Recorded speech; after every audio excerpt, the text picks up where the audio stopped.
ഒരു കൃഷി blog YouTube ചാനലിലേക്ക് സ്വാഗതം. ഇന്ന് ഞാൻ ഇപ്പോൾ പണിയെടുക്കാൻ പോയിട്ട് നമ്മൾ പച്ചക്കറി കണ്ടില്ലേ, ഈ പച്ചക്കറിക്ക് കണ്ടോ, ഇത് ഈ ഈ കളയെല്ലാം പറിച്ചിട്ട് ഇതിൻ്റെ അടിയിലെ കള പറിച്ചിട്ട് ഇതിന് വളമായിട്ട് അടിവളമായിട്ട് ഇട്ട് കൊടുക്കാൻ വേണ്ടിയിട്ടാണ് ഞാൻ എടുക്കുന്നത്. നമുക്കൊന്ന് തുടങ്ങി നോക്കാമല്ലോ. ഈ വളം എന്ന് വെച്ചാൽ ഈ പച്ചേൻ്റെ വളം നല്ല വളമാണ്. ഇത് ഇട്ട് കൊടുത്താൽ ഇതിനെപ്പോലെ വളം ഒന്നും വേണ്ട, അത്രയും നല്ല വളർത്തിട്ടുള്ള വളമായിരിക്കും. ഇതിങ്ങനെ പഠിക്കുകയാണെങ്കിൽ ഇത് ഇട്ട് കൊടുക്കാം. ഇത് കൊടുത്തിട്ടാകുമ്പോൾ ഇതാണ് ഞാൻ ഇത് കൊടുക്കാൻ പോകുന്നത്.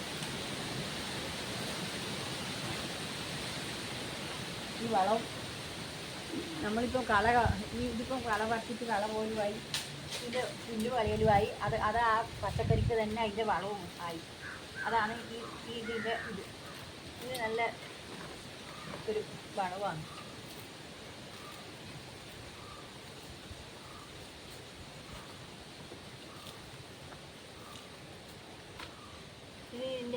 ഈ പച്ചക്കറിക്ക് തന്നെ നമ്മളിപ്പം ഈ കൊട്ടയിലിട്ട് കൊടുത്ത് അതിൻ്റെ വളവും എല്ലാം ഇതിന് തന്നെ ഉണ്ടാവും. അത് ഈ പുല്ലിന് വളം പിടിച്ചതാവും. ഈ പുല്ല് പറിച്ചിട്ട് അതിലിട്ട് കഴിഞ്ഞാൽ അതിൻ്റെ വളം അതിന് തന്നെ വന്നു. അതുകൊണ്ട് ഇതെല്ലാം അങ്ങനെ ചെയ്യാനാണ്. ഇതെല്ലാം ഇങ്ങനെ കെട്ടിക്കൊടുക്കണം. ഈ തക്കാളി ഇതെല്ലാം ഇങ്ങനെ കെട്ടിക്കൊടുക്കുക, ഇതെല്ലാം ചെയ്യണം. നമ്മൾ ഇതൊരു കൃഷി ചെയ്യാൻ തുടങ്ങിയാൽ ആദ്യം മുൻപിലേ ഉള്ള എല്ലാ പണികളും നമ്മൾ തന്നെ ചെയ്യണം. ഓരോന്നിനും ഇതെല്ലാം ഓരോരോ വളങ്ങൾ ഇങ്ങനെ ഇട്ട് കൊടുത്തു കഴിഞ്ഞാൽ കുറച്ച് ദിവസം കഴിഞ്ഞാൽ ഇത് അമിഞ്ഞാൽ നല്ല വളമായി. ഒരാഴ്ച കഴിയുമ്പോഴേക്ക് ഇതിൻ്റെ വളം നമുക്ക് പച്ചക്കറിക്ക് ഗുണം ചെയ്യാൻ തുടങ്ങും. അതാണ് ഇതിൻ്റെതായ ഗുണം. ഇത് കാണുന്നില്ല, ഇതെല്ലാം നമ്മൾ തന്നെ ചെയ്യണം. ഇത് ചെയ്ത് കഴിഞ്ഞാൽ നമുക്ക് ഇതെല്ലാം ചീരയാണ്. ഇതെല്ലാം ചീര ഉണ്ടായിരുന്നത്. ആ ചീര ദേശം പറിച്ച് കഴിഞ്ഞ ശേഷമാണ് ഞാനിപ്പം കളി ഇങ്ങനെ എടുക്കാൻ തുടങ്ങുന്നത്. ഇത് കണ്ട, ഇതെല്ലാം ഇങ്ങനെ കെട്ടി കൊടുക്കണം. ഇത് കാണുന്നില്ലേ, ഇതിങ്ങനെ കെട്ടിയിട്ട് നല്ല കെട്ടി കൊടുക്കണം. ഇതാണ് നമ്മൾ ഇത് പച്ചക്കറിൻ്റെ ഇത് തക്കാളി വേണ്ട, ഇതിലിങ്ങനെ കെട്ടി കൊടുക്കുക. ഇതെല്ലാം നല്ല രീതിയിൽ വളരുന്നുണ്ട്. ഇപ്പം ഇതെല്ലാം നല്ല രീതിയിൽ തന്നെ വളരുന്നുണ്ട്. പച്ചക്കറിക്ക് കായ് കാണുന്നില്ലേ, നല്ല ഇത് കണ്ട, നല്ല മുളക് കണ്ട, നല്ല ഇഷ്ടം പോലെ ഉണ്ട്. ഇതിപ്പോൾ ഇങ്ങനെ നമ്മൾ ഇതെല്ലാം ഇതാണ്, ഇത് കോളിഫ്ലവറാണ്. ഇപ്പോൾ ഇപ്രാവശ്യം കോളിഫ്ലവറൊന്നും നന്നായിട്ടില്ല. എന്നുവെച്ചാൽ അതിൻ്റെ കാലാവസ്ഥ തണുപ്പൊന്നുമില്ല. ഇനിയെന്ന് വെച്ചാൽ ആദ്യം വെച്ച തൈ മോശമായിപ്പോയി, നല്ല തൈ കിട്ടിയിട്ടില്ല. പിന്നെ ഞാനത് അതിനെ നോക്കിയിട്ടുമില്ല. അതാണ് തേടി പോകാൻ അങ്ങനെ കഴിയാതുകൊണ്ട്, തേടി പോകാൻ എനിക്കങ്ങനെ കഴിയില്ല. അതുകൊണ്ട് ഞാനങ്ങനെ നോക്കിയിട്ടില്ല. ഈ പച്ചക്കറിക്ക് ഇതാക്കണം, ഇതിൻ്റെ തൈ ആക്കാൻ വേണ്ടി നോക്കിയില്ല. മറ്റേ ഞാനിതെല്ലാം ആക്കലുണ്ട്. പക്ഷേ ഇതിപ്പോൾ എനിക്ക് നോക്കാൻ പറ്റാത്ത അവസ്ഥയായിപ്പോയി. അങ്ങനെ പോകാൻ കഴിയുന്നില്ലല്ലോ, തടിച്ച് തൂവില്ല. അതുകൊണ്ട് എനിക്ക് ആരോഗ്യ പ്രശ്നം കൊണ്ട് തേടി പോകാൻ പറ്റുന്നില്ല. അതുകൊണ്ട് ഇങ്ങനെ ഇതെല്ലാം പറിച്ച് ഇടുക, ഇതാണ് ചെയ്യുന്നത്. ഇത് കാണുന്നില്ല, ഇത് പറിച്ചിട്ട് നമുക്ക് ഇതിൻ്റെ നടുക്ക് തേച്ച് പറിച്ചിട്ടിട്ടാൽ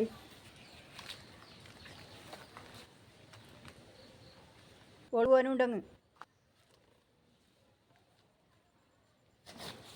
ഇതിപ്പോൾ കണ്ട, ഈ തക്കാളിയെല്ലാം ഇങ്ങനെ കണ്ട ആയിട്ട് ഇത് ഇങ്ങനെ കെട്ടിക്കൊടുക്കണം. ഇങ്ങനെ കെട്ടിയിട്ട് കൊടുക്കണം. ഇങ്ങനെ കെട്ടണം. ആദ്യം ഇങ്ങനെ കെട്ടിയിട്ട് ഈ തക്കാളി ഇപ്പം എല്ലാം ഒടിഞ്ഞു പോകും. അതിനിപ്പോൾ ഇത് കെട്ടിക്കൊടുത്തിട്ട് കണ്ടിയോളം വളരുന്നേനെ കെട്ടിക്കൊടുക്കണം. ഓരോരട്ടി വളരുന്നേനെ നമ്മൾ പൊതിച്ച് കെട്ടിക്കൊടുക്കണം. ഇത് കണ്ടില്ലേ, തക്കാളി കണ്ടില്ലേ, ഇതാകുമ്പോൾ ഒടിഞ്ഞു പോകും.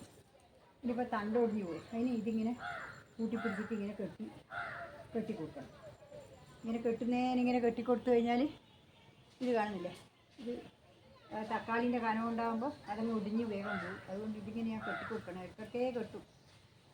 ആണല്ലേ, ഇങ്ങനെ കെട്ടിയൊന്ന് കൊടുക്കട്ടെ. പിന്നെ മുളകും തക്കാളി എല്ലാം അങ്ങനെ അതാവില്ല.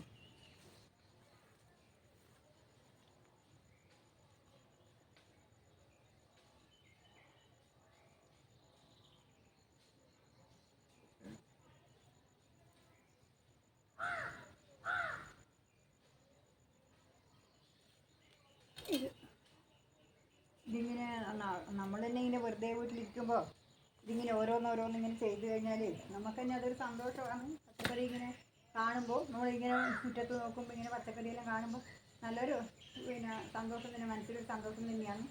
അല്ലെങ്കിൽ ഒരു ഇങ്ങനെ കൃഷി ചെയ്യുന്നവർക്കെല്ലാം അതാ സമയത്ത് എടുത്തിട്ട് വാങ്ങി എടുക്കാണ്ടിരിക്കുമ്പോൾ ഒരു വല്ലാതെ വിഷമം തന്നെയാണ്, മാനസികമായിട്ട് തന്നെ തളർന്നു പോകും. ഇതിപ്പോൾ എനിക്കിപ്പോൾ ഇതിങ്ങനെ കാണുന്നതുകൊണ്ട് എൻ്റെ പച്ചക്കറി കറിവേപ്പെല്ലാം ഇതിനകത്ത് തന്നെ പൈസ കൊടുത്തിട്ട് തന്നെ മേടിക്കാണ്ട് ഇപ്പോൾ ഒരു പൈസക്കും സാധനം പച്ചക്കറി മേടിക്കില്ല.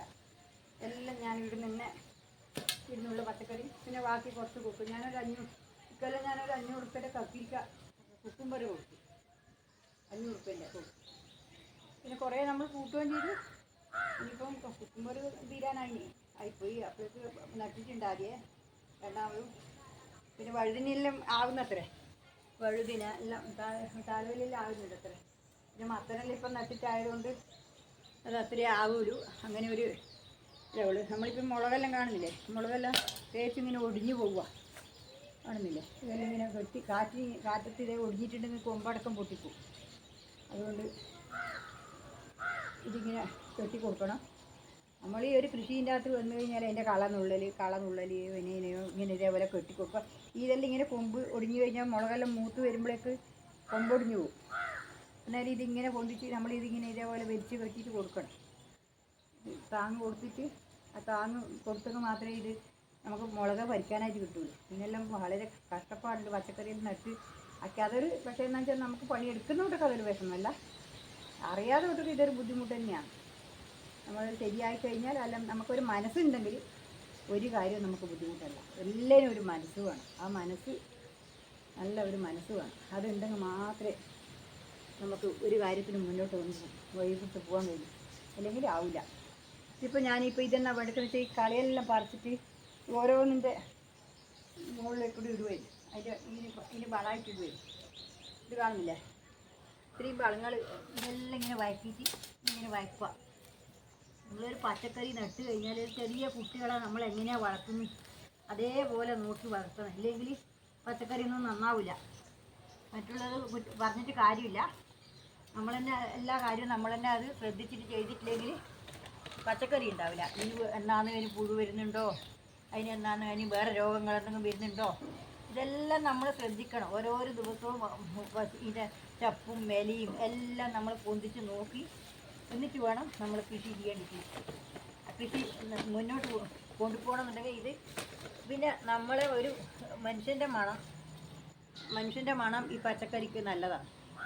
ആ മണം ഉണ്ടെങ്കിൽ അവർ വളരുന്നത് അറിയില്ല. നമ്മൾ ആരും നട്ടിട്ട് വേടി പോകാതെ അവിടെ തന്നെ നിൽക്കുന്നതാണെങ്കിൽ പിന്നെ ഒന്നും ഉണ്ടാവില്ല. ഇത് നമ്മുടെ അതിൻ്റെ വഴി തന്നെ ദിവസം നടക്കുന്നുണ്ടെങ്കിൽ ഒരു നമ്മളൊന്നും പറയണ്ട, ഒരു വഴിവക്കിൽ ഒരു മരം ഉണ്ടെങ്കിൽ, നമ്മൾ വഴി പോകുന്നിട്ട് ഒരു മരം ഉണ്ടെങ്കിൽ ആ മരം അത്രയും വണ്ണം വെക്കും. അതുപോലെയല്ല നമ്മൾ എപ്പോൾ നോക്കുന്നിടത്താണെങ്കിൽ ഒരു വണ്ണവും വെക്കില്ല. അതാണ് നമ്മൾ ഈ പച്ചക്കറി എന്നല്ല, കൃഷിൻ്റെ മരം നമ്മളെപ്പോലെ തന്നെ ജീവനുള്ള ഒരു വസ്തുവാണ്. ഈ ജീവനുള്ള വസ്തുവിന് നമ്മൾ അതിന് വേണ്ടുന്നതായ പരിചരണവും ഇതും കൊണ്ട് നമുക്കിപ്പോൾ രോഗം വന്നാൽ ചികിത്സിക്കണം. അതേപോലെ തന്നെയാണ് ഇതും. ഇപ്പം പച്ചക്കറിയെല്ലാം മുളക് പരിക്കാനായിട്ടുണ്ട്, മുളക് കുറച്ച് വറുത്ത് കൊടുക്കാനായിട്ടുണ്ട്, അത് കൊടുക്കണം. എനിക്കെല്ലാം നമ്മളിപ്പോഴത്തെ വട്ടച്ചെലവിനുള്ള പൈസ ഇപ്പോഴത്തെ പച്ചക്കറിയിൽ നിന്ന് കിട്ടുന്നുണ്ട്. അത് ഒന്നരാടിന് ആരെല്ലോ വന്നിട്ട് കൊണ്ടുപോകുന്നുണ്ട്, അത്രയേ ഉള്ളൂ. ആ ഉള്ളത് കൊടുക്കുന്നുണ്ട്. എല്ലാം ആയിട്ടില്ല, എല്ലാം ആയിട്ടുണ്ടെങ്കിൽ ഒരുപാടുണ്ടാവും. പച്ചക്കറി എല്ലാം ഒപ്പരം കൊടുക്കാനുണ്ടെങ്കിൽ ഇതിപ്പോൾ ഓരോന്നോരോന്നായിട്ടേ കൊടുക്കാനുള്ളൂ. ഇതെല്ലാം കാണില്ല, അതെല്ലാം ഇങ്ങനെ ചാഞ്ഞ് കിടക്കുന്നു. ഇത് നമ്മൾ അന്ത്യോളം ഇങ്ങനെ നോക്കി മനസ്സിലാൽ മാത്രമേ ഇപ്പം ഇത് ഇഷ്ടം പോലെ ഉണ്ടാവും. ഇപ്പം നല്ലൊരു രീതിയിൽ വളരുന്നുണ്ട്. നമുക്ക് കുരുട് വരുന്നുണ്ട്. ആദ്യം കുരുട് വന്നു കഴിഞ്ഞാൽ പിന്നെ ആദ്യം ബുദ്ധിമുട്ടാണ്. അതിനിപ്പോൾ ഒരു മരുന്ന് അടിച്ചു കൊടുക്കണം മുളകിന്. ഇപ്പം ഈ സമയത്ത് ഈ മഴ നിൽക്കുന്ന ഈ സമയത്താണ് ഈ വെള്ളീച്ച, പ്രാണി എന്തെല്ലോ വരും. ഇനിയിപ്പം അതിൻ്റെ പണി കൃത്യമായി എടുക്കണം. ഈ കാടുണ്ടാകുമ്പോൾ പ്രാണികൾ കൂടുതൽ വരും. അതുകൊണ്ട് നമ്മളത് അത്രയും ശ്രദ്ധിച്ചിട്ട് വേണം ഇത് കൊണ്ടുപോകാൻ. ഇപ്പം എന്നാൽ മാത്രമേ നമുക്ക് ഇതിൻ്റെ ഗുണം കിട്ടുള്ളൂ. നമ്മൾ പണിയെടുത്താൽ ആ പണിയെടുക്കുന്നതിൻ്റെ എല്ലാ ഗുണങ്ങളും കിട്ടണമെങ്കിൽ നമുക്ക് തന്നെ ഇതിൻ്റെതായ ഒരു ഇത് വേണം. ഇതിപ്പോൾ ഇന്നിപ്പോൾ ഞാനിപ്പം ഇത്തിരി ഇന്നത്തെ വീഡിയോ ഇവിടെ അവസാനിപ്പിക്കുകയും ഞാൻ നിങ്ങൾക്ക് എല്ലാവർക്കും എനിക്ക് പിന്നെ മോണിറ്റേഷനായതിന് എൻ്റെ നാട്ടുകാരും എൻ്റെ യൂട്യൂബിലുള്ള എല്ലാ ജനങ്ങളും എന്നെ സന്തോഷം സ്വീകരിച്ചതുകൊണ്ട് എനിക്കിന്നിപ്പോൾ മോണിറ്റേഷനായി. ഇനി ഞാൻ അങ്ങോട്ട് എന്തെങ്കിലും പൈസ കിട്ടടിക്കലും നിങ്ങളെ പോലെ തന്നെ ആൾ വിചാരിച്ചാൽ മാത്രമേ കഴിയൂ, അല്ലെങ്കിൽ എനിക്കൊന്നും കഴിയില്ല. എനിക്ക് കഴിയുന്നില്ല. എൻ്റെ അമ്മ ഉണ്ട് ഇവിടെ, ഒരു വയസ്സായ അമ്മയാണ്. അമ്മ കടത്തത്തിൽ അമ്മേനെയും ഞാൻ കാണിച്ചു തരാം ഒരു ദിവസം. ഇനി നിങ്ങൾ എൻ്റെ കണ്ടിട്ടുണ്ടെങ്കിൽ വളരെ സമയത്തിന് ഇപ്പം നടുവിന് ഭയങ്കര വേദന, തണുപ്പ് കൊണ്ടാന്ന് തോന്നുന്നു. തണുപ്പ് കുറവാണ്, എന്നാലും അങ്ങനെ ഒരു ബുദ്ധിമുട്ടിലാണ് ഉള്ളത്. ഇതെല്ലാം ഇപ്പം പറിച്ച് കളഞ്ഞിട്ട് ഈ പഴുത്തത് വരുന്നതെല്ലാം ഇങ്ങനെ പറിച്ച് കളയണം. അതുകൊണ്ട് ഇന്നിപ്പം എല്ലാവരും നിങ്ങളെന്താ വെച്ചാൽ എൻ്റെ ഈ വീഡിയോ കണ്ടിട്ട് ഇഷ്ടപ്പെട്ടിട്ടുണ്ടെങ്കിൽ ലൈക്ക് ചെയ്യണം, കമൻറ്റ് ചെയ്യണം. ലൈക്കും കമൻറ്റും കൃത്യമായിട്ട് നിങ്ങൾ ചെയ്യണം. എന്നാൽ മാത്രമേ എനിക്ക് ഇത്ര ആൾ കമൻറ്റ് ചെയ്തു, ഇത്ര ആൾ ലൈക്ക് ചെയ്തു എന്ന് പറയാൻ പറ്റുള്ളൂ. അതുകൊണ്ട് നിങ്ങൾക്ക് അറിയുന്ന ആൾക്കെല്ലാം ഷെയർ ചെയ്തിട്ടും കൊടുക്കണം. എന്നാൽ എനിക്ക് എന്തെങ്കിലും ഒരു പൈസ കിട്ടുമല്ലോ, ഇല്ലെങ്കിൽ ഒന്നും വാങ്ങാനുണ്ടാവില്ല. ഇപ്പം പൈസ ഒന്നും അങ്ങനെ കയ്യിലെ വ്യൂസും കുറവാണ് ഇപ്പം കാണുന്നത്. അതുകൊണ്ട് നിങ്ങളെല്ലാവരും എന്നെ ഏറ്റെടുത്തിട്ടുണ്ട്. നിങ്ങൾ കമൻറ്റിലൂടെ ഓരോരാളും പറയുന്നുണ്ട്, ഇങ്ങനെ നമ്മളെല്ലാവരും അമ്മക്ക് വേണ്ടി എല്ലാം ചെയ്യണമെന്ന് പറയുന്നുണ്ട്. എല്ലാം ഞാൻ കാണുന്നുണ്ട്, എല്ലാവരും കമൻറ്റും എല്ലാം ഞാൻ കാണുന്നുണ്ട്. അതെല്ലാം ഞങ്ങൾക്ക് വളരെ വളരെ സന്തോഷമുണ്ട്. അതുകൊണ്ട് എല്ലാവരും പിന്നെ എനിക്ക് വേണ്ടിയിട്ട് പ്രാർത്ഥിക്കണം. എനിക്ക് സുഖമില്ലാതെ വന്നുകൊണ്ടാണ് എനിക്കിത് പ്രശ്നം വന്നിട്ട്. പറ്റിപ്പോൾ ഒരു പ്രശ്നമൊന്നുമില്ല, എല്ലാ പണിയെടുക്കുന്നതിനും എനിക്കൊരു കുഴപ്പമൊന്നുമില്ല. ഇനിയിപ്പോൾ രണ്ടാമത്തേത് മറ്റേത് കഴിയാനാകുമ്പോഴേക്ക് ആദ്യം നട്ടു കൊടുക്കണം. അത് നട്ടു കൊടുത്തിട്ട് വേണം അതിന് ആവണ്ടിക്കൽ. ഇനിയിപ്പം ജൈവ ചാണകം കലക്കി വെച്ചിട്ടുണ്ട്, അത് ഒഴിച്ച് കൊടുക്കണം. അത് ഒഴിച്ച് കൊടുത്താലേ ഇനിയിപ്പം വേഗം ഉഷാറായി കിട്ടുള്ളൂ. ഇതൊന്നും ഈ മത്തനെല്ലാം പൂത്ത് തുടങ്ങി. ഇതിപ്പം പൂത്ത് കഴിഞ്ഞാൽ പിന്നെ പോളിനേഷൻ നടത്തണം. കായ് പൊഴിഞ്ഞു പോക്കുന്നുണ്ട്. ഇപ്പോൾ ഇവിടെ തേനീച്ച കുറവാണ്. ഈച്ച കുറവായതുകൊണ്ട് തേനീച്ച ഉണ്ടെങ്കിൽ മറ്റേ ഇവിടെ തേനീച്ചപ്പെട്ടി ഉണ്ടായിരുന്നു എനിക്ക് ഇവിടെ. അത് ഉണ്ടെങ്കിൽ ആ സമയത്ത് ഇഷ്ടംപോലെ ഈച്ച ഉണ്ടാവും. അന്നേരം പോളിനേഷൻ ഒന്നിനും നടത്തണ്ട, ഇഷ്ടംപോലെ കായ് ഇതും ഉണ്ടാവും. ഇപ്പം പോളിനേഷൻ നടത്താതെ കൊണ്ട് നമ്മളിപ്പം നടത്തിക്കും മത്തനൊന്നും ഈച്ചയൊന്നും അങ്ങനെ വരുന്ന കാണുന്നേയില്ല. മറ്റേ ഈ സമയത്ത് ഈച്ച വരലുണ്ട് കുറേ എവിടുന്നെങ്കിലും. ഇക്കൊല്ലം ഈച്ചയൊന്നും കാണുന്നേ ഇല്ല, ഭയങ്കര ഇതാണ് കാണുന്നത്. അതുകൊണ്ട് നിങ്ങളെല്ലാവരും എൻ്റെ വീഡിയോ കാണണം, പരസ്യങ്ങളൊന്നും സ്കിപ്പ് ചെയ്യാതെ കാണണം. എന്നിട്ട് എനിക്ക് വേണ്ടി എല്ലാം ചെയ്യണം. നന്ദി, നമസ്കാരം. എല്ലാവർക്കും എൻ്റെ ഹൃദയം നിറഞ്ഞ ആശംസകൾ. നമസ്കാരം.